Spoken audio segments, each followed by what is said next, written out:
మీరు మీ దగ్గర ఇవన్నీ ఉన్నాయి కదా సార్, ఒక్కసారి నాకు చూపిస్తా. క్లియర్ గా చూపించండి సార్, ఎక్కడ నొప్పి వస్తుంది, ఎట్లా ఇప్పుడు తయారైతుంది. పేషెంట్ మన దగ్గరకు Hmm. వచ్చాడు మోకాలు నొప్పి అన్నాడు. Hmm. మోకాలు నొప్పి అన్నాడు అనగానే వెంటనే నేను ఇంజెక్షన్ చేయను, వెంటనే ఆపరేషన్ చెప్పను.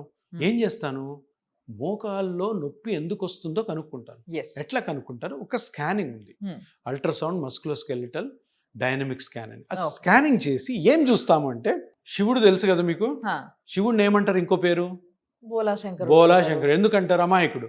అవును. మోకాలు కూడా బోలా జాయింట్, పెద్ద కాంప్లికేషన్ ఉండదు దీంట్లో. ఓకే. రెండు పెద్ద ఎముకలు ఉంటాయి, లిగమెంట్ సైడ్ లో ఉంటాయి, ఓకే. మజిల్స్ ఉంటాయి ముందు, తర్వాత ఈ బ్లూగా ఉన్నది కార్టిలేజ్, తర్వాత ఈ వైట్ గా ఉన్నది మెనిస్కస్. బోలా జాయింట్ ఎందుకంటే ఇంతే, ఎంతకంటే ఏముండవు. అంటే ఈ 5 పార్ట్లలోనే ఎక్కడో దెబ్బతిని మీకు మోకాలు నొప్పి వస్తుంది. ఓకే.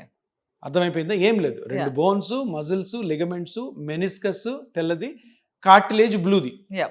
ఇది బ్లూగా ఉండదు, బాడీలో తెల్లగా ఉంటుంది. అదే అదే. దీనికోసం అది Variation కొంచెం బాగా కోసం. Yeah. అర్థమైందా. సో దీన్ని మనము ఇపియాన్కి వచ్చారనుకో ఎవరైనా మోకాల నొప్పితోటి Hmm. స్కాన్ చేస్తాం. బోన్స్ ఎట్లా ఉన్నాయి, Hmm. లిగమెంట్స్ ఎట్లా ఉన్నాయి, Hmm. మెనిస్కస్ ఎట్లా ఉంది, Hmm. మజిల్స్ ఎట్లా ఉన్నాయి, Hmm. కార్టిలేజ్ ఎట్లా ఉంది. Hmm. స్కానింగ్ క్షుణ్ణంగా ఇట్లా మోకాల్ని మూవ్ చేస్తూ లోపల దాక్కున్న ప్రతి పార్ట్ని కూడా బయటికి తీసుకొచ్చి చూస్తాం.